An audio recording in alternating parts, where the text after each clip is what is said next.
교회의 사역에 대해서 말씀을 나누도록 하겠습니다. 이 내비게이터라는 선교회가 있습니다. 다른 얘기지만 우리 어떤 지체가 저한테 질문을 한 적이 있습니다. 캠퍼스에서 내비게이터가 이단입니까? 아니면 정상적인 단체입니까? 라고 물어본 사람이 있었는데 내비게이터는 제가 생각하기에 이단이 아닙니다. 제가 생각한 거 아니라 다른 데서 생각할 때도 이단은 아니에요. 근데 초창기에 그 1대1 제자훈련, 성경공부, 제자 양육을 상당히 강조를 합니다. 그래서 너무 그것이 강하다 보니까는 교회의 어떤 그런 것을 인정하지 않았어요. 다시 말하면 무교회주의적인 어떤 그런 신학 사색이 없었던 것이 아닙니다. 있었습니다. 하지만 요즘에는 그 내비게이터에서도 스스로 교회를 만들었죠. 그리고 또 수많은 선교사님들이 파송이 돼서 사역을 하고 있습니다. 이 양육하는 것이 너무 강하다 보니까는 목자와 양가의 어떤 그 질서가 너무너무 셉니다. 그래서 예를 들어 목자가 너 결혼해. 그러면 결혼해요. 그냥 그렇게. 제가 아는 친구 선교사도 결혼을 했는데 결혼하게 된 동기가 목자가 결혼하라고 그래가지고 결혼합니다. 그 정도로 엄청나게 이제 순종 훈련을 강조했던 단체인데 요즘엔 시대가 그래서 그런지 그런 거 뭐 잘 안 하더라고요. 그래서 요즘에도 이렇게 이직적인 취직해 이 사람은 난 결혼해 그렇게 얘기하자고 거기 내비게이터 사역자한테 아유 무슨 말씀을 할 거냐고 그렇게 했다가는 다 도망가고 없다고. 그런데 중요한 거는 제가 생각하기에는 그 캠퍼스에서 아직도 많이 활동을 하고 있는데 괜찮은 단체라고 생각합니다. 그 내비게이터랑 유사한 단체가 UVF라고 있습니다. 대학생 성경 읽기 선교회. 거기는 내비게이터보다 더 센 양육을 합니다. 말씀의 양육을 합니다. 엄청 보수예요. 거기는 너무 보수다 보니까 세상과는 좀 어떻게 보면 상당히 이질감을 많이 갖고 사역하기도 합니다. 거기도 이단이라고 얘기할 수는 없을 것 같은데 이 기존 교회랑 같은 색깔이 아니니까는 상당히 이제 좀 우리가 어려워하죠. 하지만 그 선교지에서 사역하는 선교사님들을 보면 대부분의 평신도 선교사들이 사역을 하고 있는데 UBF 선교사들이 상당히 많이 또 사역을 잘하고 있는 것을 제가 보고 있습니다. UBF 같은 경우는 소감이라고 해서 성경을 암송하고 성경을 공부하고 나서 자신의 어떤 그 소감을 얘기하는 것이 있는데 그 소감, 적용이죠. 그것이 상당히 강합니다. 그리고 CBF라고 있어요. 그거는 이단입니다. 그건 베레아에서 CBF가 있죠. 뭐죠? CBMC, 갑자기 까먹었네. 베레아가 있어요. C로 시작되는 거. 몰라요? CBF가 아니라 CBA, 그렇죠. CBA는 베레아 김기동 그 귀신론 하는 베레아 있죠. 성락교회 거기서 나오는 거기 때문에 CBA는 이단이에요. 그래서 여러분들이 주변에 이렇게 보실 때 참고해 주시기 바랍니다. 어제도 이 신천지가 여기 와가지고 막 하고 막 그랬는데 여러분 이 신천지 때문에 다른 이단들을 우리가 생각을 잘 안 하는데 신천지 말고도 꽤 많은 이단들이 있습니다. 여러분들이 그걸 잘 염두에 두시고 이렇게 해야 됩니다. 제가 왜 내비게이터 얘기를 했냐면 이 내비게이터에서 주장하는 그 수레바퀴 이론이 있어요. 수레바퀴 이론은 뭐냐면 우리들의 크리스천의 삶이 또 우리 교회의 삶이 수레바퀴처럼 네 가지 축을 가지고 있다는 것입니다. 중심의 가운데는 예수 그리스도고요. 그 다음에 네 가지 축이 있는데 위로는 예배, 아래로는 양육, 옆으로는 구제와 선교, 그 다음에 봉사와 교제. 이 네 가지 이 축을 중심으로 해가지고 이게 바퀴가 이렇게 되는 거예요. 이것이 온전하게 균형 있게 이루어져야지만이 우리들 크리스천의 삶이 앞으로 간다는 것입니다. 예를 들어가지고 예배는 강한데 긴데 양육이 짧아요. 그럼 바퀴가 찌그러지겠죠. 양육과 말씀과 예배는 엄청나게 긴데 수직적인 것은 근데 구제와 전도와 선교 그 다음에 이 봉사와 교제가 작아요. 그러면 또 이게 바퀴가 찌그러지는 것입니다. 그럼 바퀴가 제대로 굴러가야 되는데 찌그러지면 완전히 이렇게 약간 찐따같이 이렇게 가게 되는 것이죠. 이것이 균형 있게 맞아야 된다는 것입니다. 교회 사역이 바로 이런 것입니다. 교회 사역도 똑같습니다. 우리 교회가 교회 생활하면서 메인으로 하는 사역이 네 가지가 있다는 것입니다. 하나는 예배하는 사역이에요. 이 공예배죠. 하나님 앞에 예배 드리는 거죠. 그 예배가 아주 강해져야 됩니다. 반면에 양육이 있어야 됩니다. 말씀을 토대로 해서 양육과 교육이 있어야 된다는 것이죠. 그래야지 더욱더 하나님을 알아가는 것이고 하나님 앞에서 헌신된 삶을 살 수가 있는 것이죠. 이것이 아주 기초가 됩니다. 그와 더불어 구제와 선교가 있어야 됩니다. 이 세상을 향한 그 축이거든요. 그 축이 이제 정상적으로 가야 됩니다. 그 다음에 봉사와 교제가 있어야 되는 거예요. 크리스찬의 이 코이노니아 하잖아요. 봉사하면서 헌신하면서 그 교제가 균형 있게 이루어져야지 된다는 것입니다. 우리 교회 사역은 이 네 가지가 중심이 돼서 합니다. 우리들의 사역을 한번 평가해 보십시오. 우리 여태까지 액팅 대학 청년국에서 여러분 각 선교회도 마찬가지고 사역이 이렇게 균형 있게 진행이 됐나? 예배만 강한 데가 있습니다. 그럼 예배만 강하면 예배는 강한데 이 구제와 양육이 약해요. 그러면 바퀴가 이상하게 되는 것입니다. 그러면 굴러가긴 굴러가는데 앞으로 한번 이게 축이 하나 기다보면 앞으로 넘어가기 엄청 힘들죠. 완전히 그래서 옆에서 이렇게 쳐주든지 그래야 되는 것이죠. 그걸 맞춰가면서 밸런스 있게 우리가 좀 해나가야 됩니다. 예를 들어서 우리 인생의 수레바퀴도 그렇고 우리 교회 사역의 수레바퀴도 가는데 앞에 조그만 돌멩이가 있어요. 그러면 이 수레바퀴가 작으면 이 축이 작으면 당연히 그 수레바퀴가 작을 거 아닙니까? 그러면 조그만 돌멩이를 만나면 가지를 못해요. 넘어가지를 못하는 것이죠. 그래서 우리는 그때는 뭘 합니까? 이 돌멩이를 치워달라고 엄청나게 기도를 합니다. 기도를 하고. 근데 이게 안 치워지거든요. 안 빠지거든요. 암초가. 그때는 어떻게 넘어갑니까? 바퀴를 키우면 됩니다. 바퀴를 키우려면 어떻게 합니까? 축을 길게 올리는 겁니다. 예배를 더 잘 드려가지고 예배의 축이 요만했으면 더 예배를 더 집중해서 드려가지고 한 이만큼 만들고 양육과 말씀의 축을 요만큼이면 더 길게 이만큼 만들고 이것만 길어서는 못 넘어갑니다. 이게 밸런스가 맞아야 되니까 구제와 선교 더 많이 해야겠구나. 늘립니다. 봉사와 헌신을 더 많이 해야겠구나. 늘립니다. 바퀴가 커지잖아요. 그럼 웬만한 돌은 얼마든지 금방금방 넘어갈 수가 있는 것입니다. 이것이 우리들의 이 교회 사역의 목적입니다. 우리 신앙 훈련의 목적이라는 것입니다. 우리가 오부 예배든지 우리가 보통 공예배에 대해서 상당히 강조를 합니다. 그와 동시에 여러분들을 양육하는 것이 아주 필요합니다. 이 새벽 예배 때 양육하는 거고요.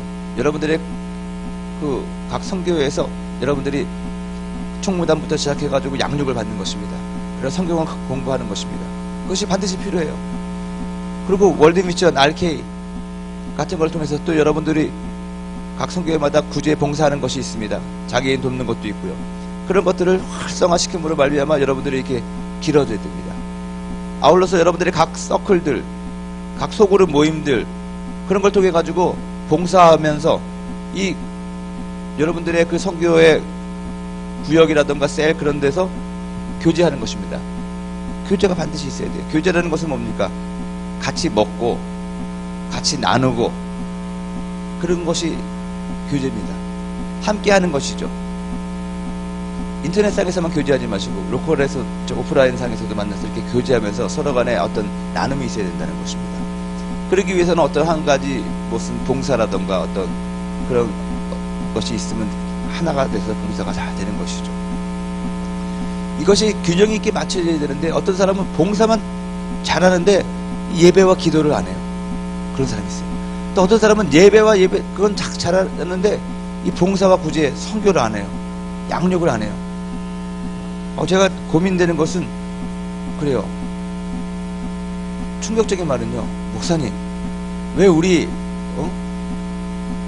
청년국에서는 기도를 많이 했는데 요즘에 기도를 안 합니까? 기도를 안 하고 맨날 말씀만 듣고 이건 문제가 있습니다. 문제가 있는 게 아니라 그 사람이 문제입니다. 이걸 균형을 맞춰가지고 해야 돼요. 기도만 열심히 한다고 신앙이 좋은 것이 아니고 봉사만 열심히 한다고 교회생활 잘하는 것이 아닙니다. 이것이 밸런스가 맞춰져야지만이 이 바퀴가 온전하게 동그랗게 돼가지고 무슨 환난을 당하든지 무슨 어려움을 당하든지 잘 굴러갈 수가 있다는 것입니다. 그렇지 않고 이것이 찌그러지면요 앞으로 가긴 가는데 삐걱삐걱합니다. 울퉁불퉁하니까는 가긴 가는데 왜 이렇게 우리는 그렇게 순탄하지가 않냐, 형통하지가 않냐. 모든 걸 영적 싸움이다. 여러분, 모든 게 영적 싸움이 아니에요. 내 앞에 장애물이 너무 많다. 나는 목사님 왜 이렇게 나는 환란이 많은지 모르겠어요. 예수 믿는데. 그러면 먼저 자기 자신을 체크해봐가지고 내 바퀴가 지금 동그라냐 찌그러졌냐 그걸 한번 체크를 해봐야 된다는 것입니다. 그걸 밸런스를 맞춰야 돼요. 그렇다고 해서 우리 아들같이, 제가 우리 아들한테 옛날에 이런 얘기를 했더니 이놈은 뭐라고 얘기했냐면, 아빠 그러면 바퀴를 조그맣게 해도 되는 거잖아, 뭐 이렇게 얘기를 해요. 그래서 예배가 강하고 말씀이 작은데 그럼 말씀 더 길게 해라 그랬더니, 그러지 말고 예배를 좀 덜 드리면은 작아지니까, 그러면 넌 네 앞에 놓여있는 조그만 바위도 못 넘어가는 거다. 그 아빠가 던져주면 되는 거지. 하나님 좋으신 하나님이신데. 이상한 이런 논리로 얘기하는 사람이 없기를 부탁을 드리겠습니다. 항상 우리들이 이 균형 감각이 필요하다는 것입니다. 그래서 우리들이 신앙생활 하는데 좀 자기 자신을 체크를 해봐야 돼요. 이것이 양육이고 이것이 멘토링입니다. 코치예요. 그래서 여러분들 교육자가 여러분들을 보면서, 여러분들의 리더들이 여러분들을 보면서 그 전체적인 삶을 이렇게 체크를 해주고 봐주는 거예요. 지금 잘 돌아가나? 이게 좀 동그랬나? 찌그러졌나? 이게 양육이에요. 양육이라고 그래가지고 여러분들 무조건 성경 공부만, 제자 양육한다고, 제자 훈련한다고 해서 매일 성경 공부만 하면서 그게 하는 게 아니고, 그건 성경 공부지. 제자 양육이라는 것은요, 이 우리들의 홀 라이프를 잘 이렇게 좀 균형성 있게 코치해 주는 것입니다. 예수님이 그랬거든요. 바울도 그랬습니다. 디모데한테 심지어 네 건강을 위해서 포도주를 좀 먹어라 그랬습니다. 우리는 술 먹지 말라고 그러는데, 그게 뭐냐면 전반적인 그의 인생을 코칭하는 것이거든요. 교회는 항상 양적인 성장과 함께 질적인 성장도 같이 가야 됩니다. 이게 균형성입니다. 양과 질이 함께 가야 된다는 것이죠. 우리가 하나님의 자녀로서 가져야 될 권세가 있습니다. 요한복음 1장 12절에 영접하는 자, 곧 그 이름을 믿는 자들에게는 하나님의 자녀가 되는 권세를 준다고 했어요. 어토리티죠. 그와 동시에 하나님의 자녀로서의 우리가 분명한 권세도 가지고 있지만 하나님의 자녀가 가져야 될 권능도 필요하다는 것입니다. 그래서 사도행전 1장 8절에 오직 성령이 너에게 임하시면 너희가 권능을 받는다는 드나미스, 파워가 임했죠. 하나님의 자녀로서 가져야 될 자격과 또 능력입니다. 이것이 우리들에게 필요한 것인데, 이러한 균형성 감각을 가지고 살아가야 된다는 것입니다. 이 마태복음 22장 37절에서 40절을 보면은요, 교회의 궁극적인 목적이 나옵니다. 그것이 뭐냐면, 여러분들이 잘 알고 있는 마음과 뜻과 정성을 다해서 주 하나님을 사랑하고 내 이웃을 내 몸과 같이 사랑하라는 것입니다. 이 두 가지 이것이 이 십자가의 원리잖아요. 이것이 균형 있게 잘 맞춰져야 된다는 것입니다. 그래서 하나님을 향한 사역이 있어야 돼요. 하나님을 사랑하는 것. 그와 동시에 세상을 사랑하는, 이웃을 사랑하는 그 사역이 있어야 됩니다. 어떤 분은 그래요. 이웃 사랑에 대해서 강조를 하니까 인본주의라고 그런 얘기도 합니다. 왜 그러냐면, 어느 교회든지 이것이 균형성이 맞아야 되는데 너무 하나님만 사랑하다 보니까 여러분들이 세상은 돌아보지 아니하고 이웃 사랑을 실천하지 않았어요. 우리 한국교회의 문제가 뭔지 아십니까? 너무 하나님을 사랑하다 보니까 세상은 등지고 우리들만의 개토를 또 만들었다는 것입니다. 그래서 이 교회를 세상 사람들이 인정을 하지 않아요. 교회 가면은 이상한 집단들이다.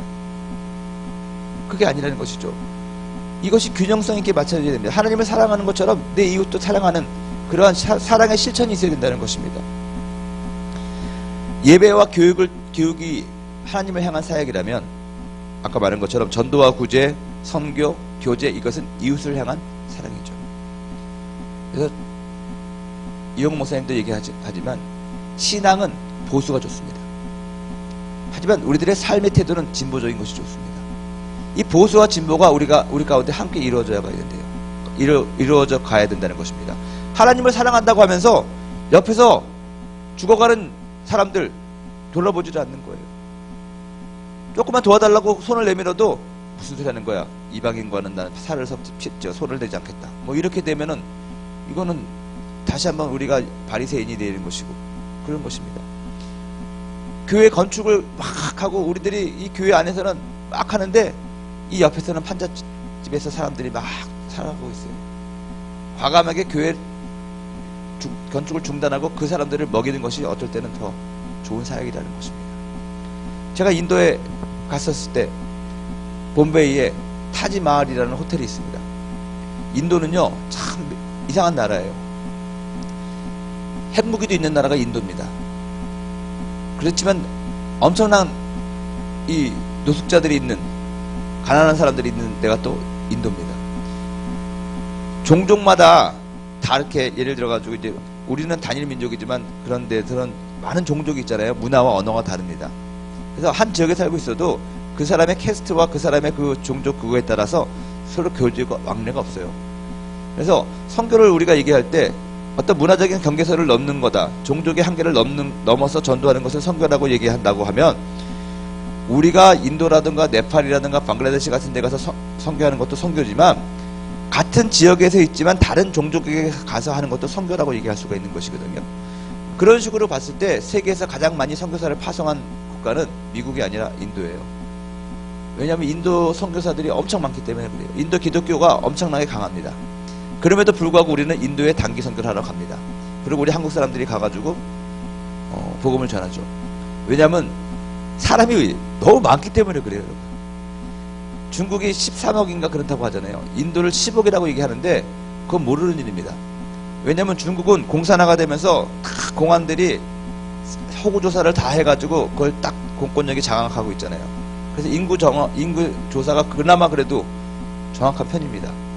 인도 카시미르라든가 그런 데 가면은, 펀잡 그런 데 가면은 어떻게 인구 조사하는 줄 아십니까?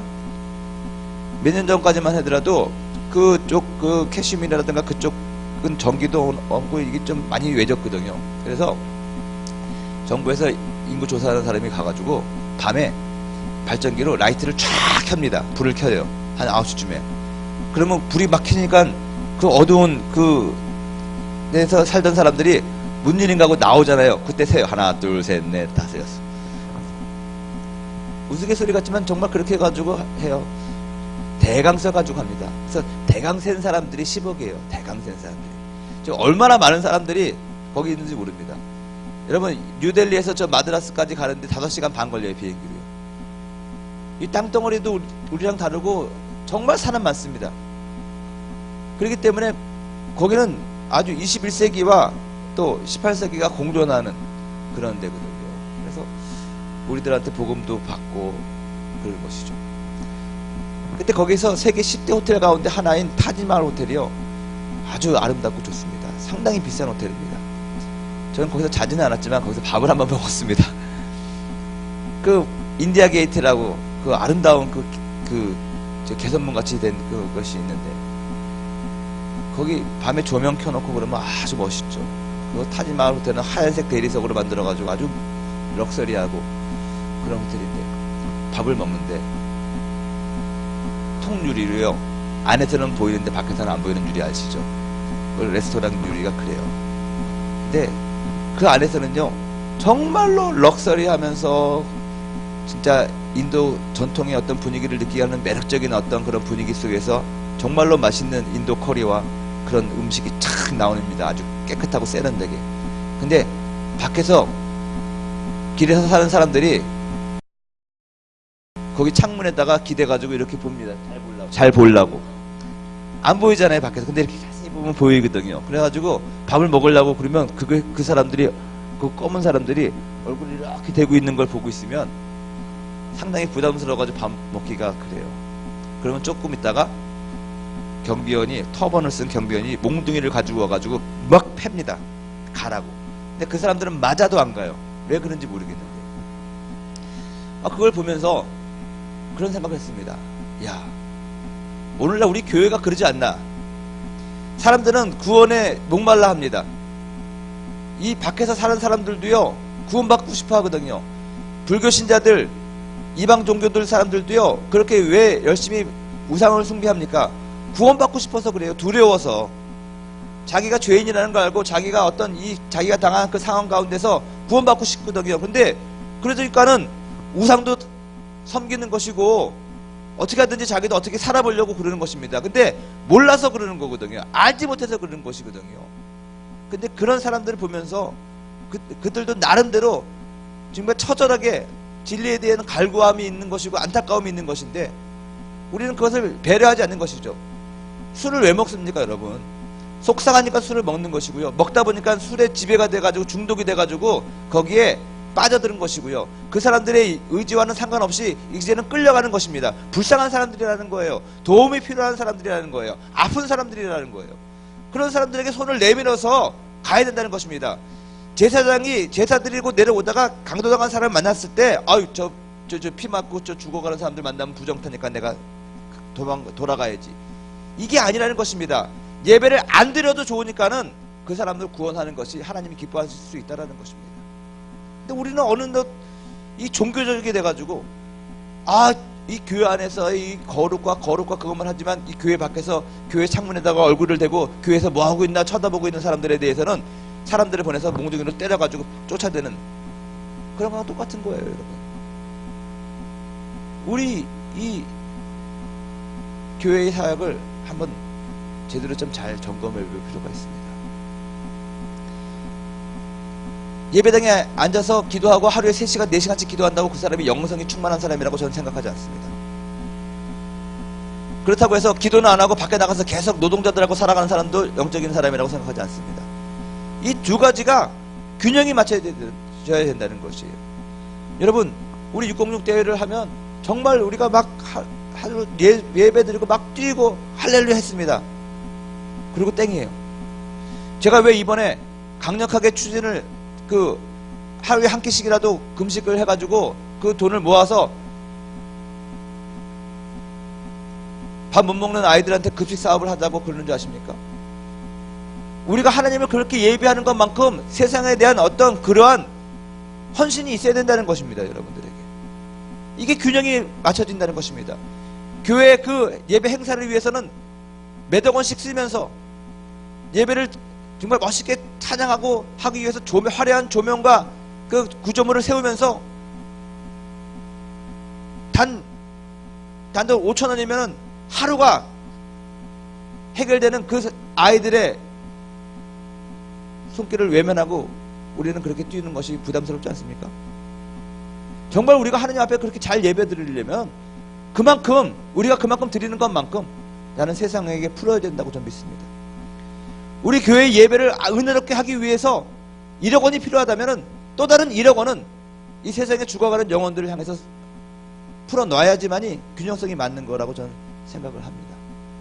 그래서 우리 청년들부터 그런 작은 실천이라도 하자는 것입니다. 교회의 궁극적인 사역은 하나님을 사랑하는 것이고 이웃을 사랑하는 것인데 이것을 잘 조화롭게 균형을 맞춰가면서 살아가길 바랍니다. 그리고 좀 위험한 말 같지만 모든 것의 균형은 누가 잡는 줄 아십니까? 청년이 잡는 것입니다, 여러분.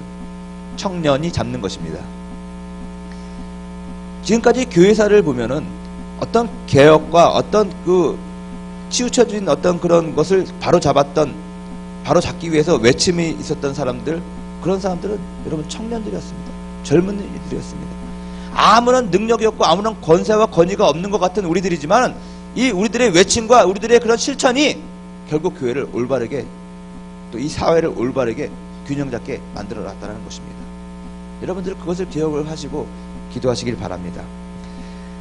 예수님은 오늘 성경의 본문은 사도들의 사역이죠. 사도행전 4장 29절에서 31절 말씀. 또 이 말씀과 더불어서 예수님도 사역을 하셨는데 마태복음 4장 23절에서 25절까지의 말씀입니다. 오늘 성경 말씀은 이런 말씀이시죠.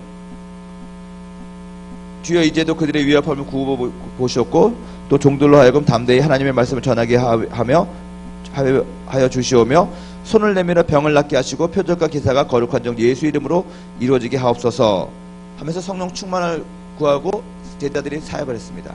예수님도 온 갈릴리에 두루다니사 그들의 회당에서 가르치시고 천국 복음을 전파하시며 백성 중에 모든 병과 모든 악한 것을 고치니 모든 사람들이 그 앞에 나오더라. 이 마태복음 4장에 나와 있는 말씀인데 예수님의 했던 사역 가운데 핵심적인 사역이 3가지죠. 말씀 사역, 그 다음에 치유 사역, 능력 사역이었습니다.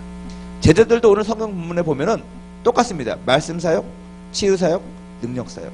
그것을 위해서 성령의 능력을 강구했습니다. 예수님이 했던 사역이 제자들의 사역이었고 사도들의 사역이었습니다. 그리고 그들의 사역이 오늘날 저와 여러분 교회의 사역이 되어야 될 줄로 좀 믿습니다. 그래서 우리들도요 철저히 말씀을 가르치고 말씀을 전파하는 일에 힘써야 된다는 것입니다. 세상을 치유하고 사람들을 치유하는 사역을 해야 된다는 것입니다. 마귀의 능력을 없애버리고 귀신을 쫓아내는 그런 능력 사역을 해야 된다는 것입니다. 예수님과 사도들이 집중했던 사역이 오늘날 교회가 집중해야 될 사역입니다. 그래서 여러분 이 예배를 통해서 하나님의 말씀을 듣고 말씀을 배우시고 또 배우고 예배 듣는 것만이 중요한 것이 아니라 여러분들이 가르쳐야 됩니다.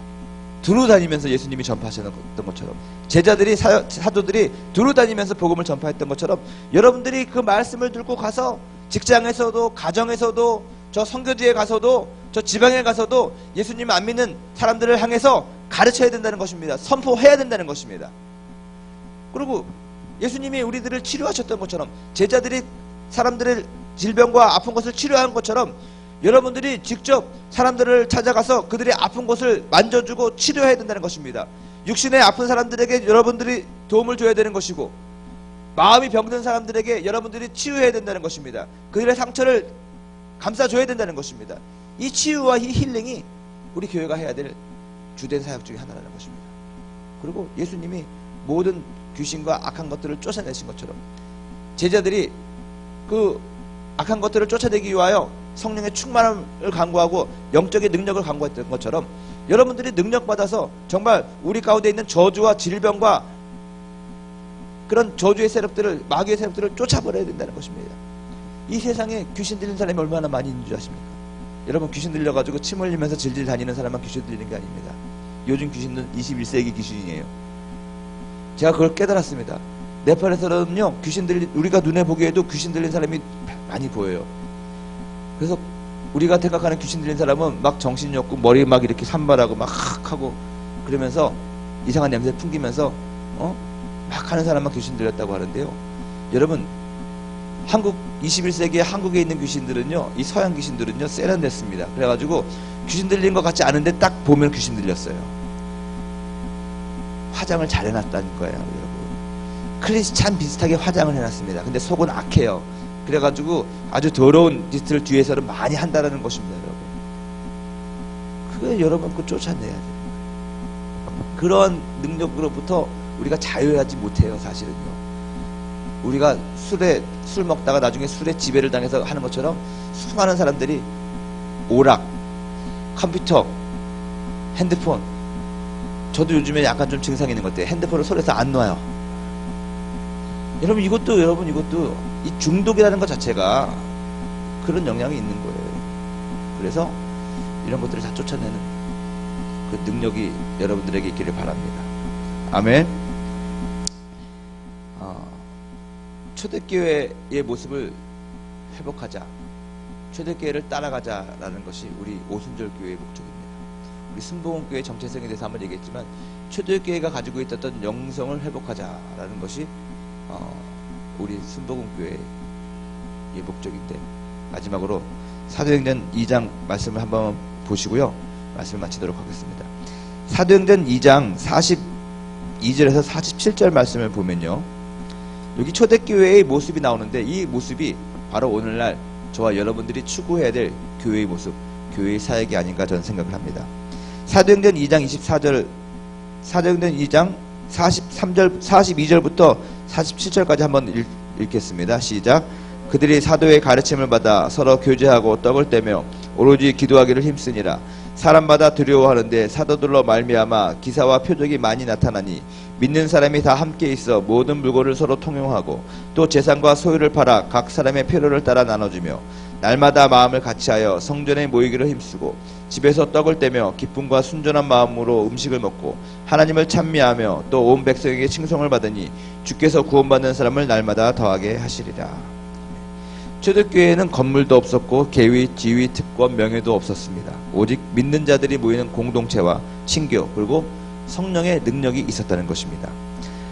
이 오늘 읽은 사도행전 2장 42절에서 47절의 말씀에 보면은요, 초대교회는 42절에 보면 사도들의 가르침과 기도가 있었죠. 말씀과 기도가 있었다는 것입니다. 그리고 46절 보면 사랑의 교제가 있었습니다. 그래서 생명력이 넘쳤습니다. 43절에 보면 성령의 역사로 말미암아 기사와 표적이 일어났습니다. 또 45절에 보면 섬김과 나눔이 있었습니다. 46절에 보면 매일 성전에 모이기를 힘썼다는 것입니다. 공예배에 힘썼다는 것이죠. 이러한 모습 가운데 이러한 모습들을 보면서 온 백성에게 칭송을 받았습니다. 그리고 이것은 무엇을 얘기하느냐? 이들의 생활 가운데서도 사람들로부터 칭찬을 받았다는 것입니다. 사람들 가운데서도 생활 가운데서도 예수를 잘 믿고 살았다는 것입니다. 그래서 집안에서 예수 잘 믿으면 걱정하는 것이 아니라 예수 잘 믿으면 안심하는 것입니다. 그러므로 하나님께서 이러한 모습들을 통해서 날마다 구원받는 자의 수를 더하게 하셨습니다. 이것이 우리들이 따라가야 될 교회의 모델입니다. 여러분들도 이러한 은혜를 사모하시면서 훌륭한 교회로서의 사역을 감당하시기를 주님의 이름으로 축원드립니다.